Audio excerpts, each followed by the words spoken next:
인력사무소에서 20년 동안 써온 사무실 번호를 KT가 실수로 끊어버리면서 석 달 매출이 7천만 원 떨어졌는데 KT가 제시한 배상액은 100만 원이 채 되지가 않습니다. 배상 한도를 워낙 턱없이 낮게 정해둔 약관과 또 고객이 피해를 직접 입증해야 하는 구조 때문에 시원찮은 배상이 반복된다는 지적이 나오고 있습니다. 윤웅성 기자가 이 소식 취재했습니다. 인력사무소를 운영하는 서승석 씨는 지난달 사무실로 전화를 걸면 없는 번호로 나온다는 이야기를 전해 듣고 깜짝 놀랐습니다. 그도 그럴 것이 서 씨는 20년 전 사업을 처음 시작한 뒤 전화번호를 한 번도 바꾼 적 없이 쭉 써왔습니다.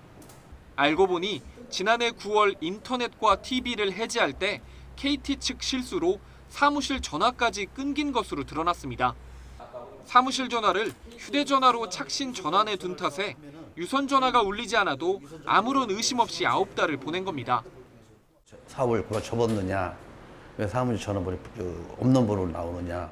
당황이라고부터 말할 수 없는 거죠. 그거는 제가 이 전화가 2002년도 10월 달에 개설한 전화인데.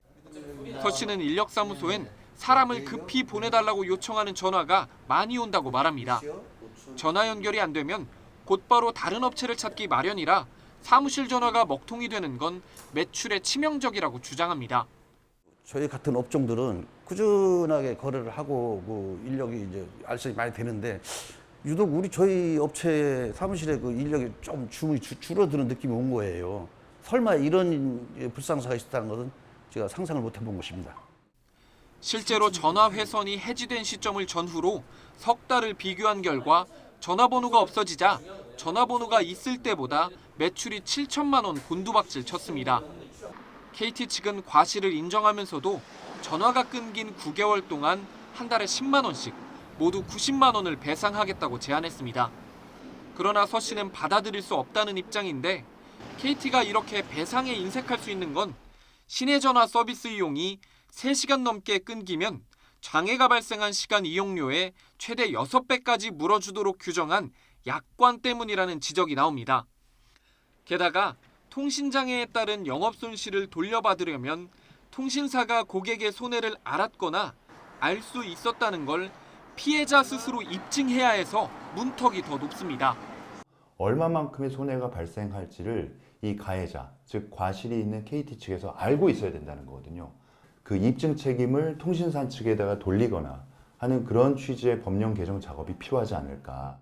그래서 KT의 찔끔 배상은 잊을만 하면 되풀이되고 있습니다. 지난 2018년 아현지사 통신구 화재로 서울과 경기 고양에서 통신대란이 벌어졌을 때도 KT는 소상공인들에게 애초 몇만 원씩만 배상하겠다고 했다가 비판이 쏟아지자 배상액을 수십만 원으로 올렸습니다. YTN 윤웅성입니다.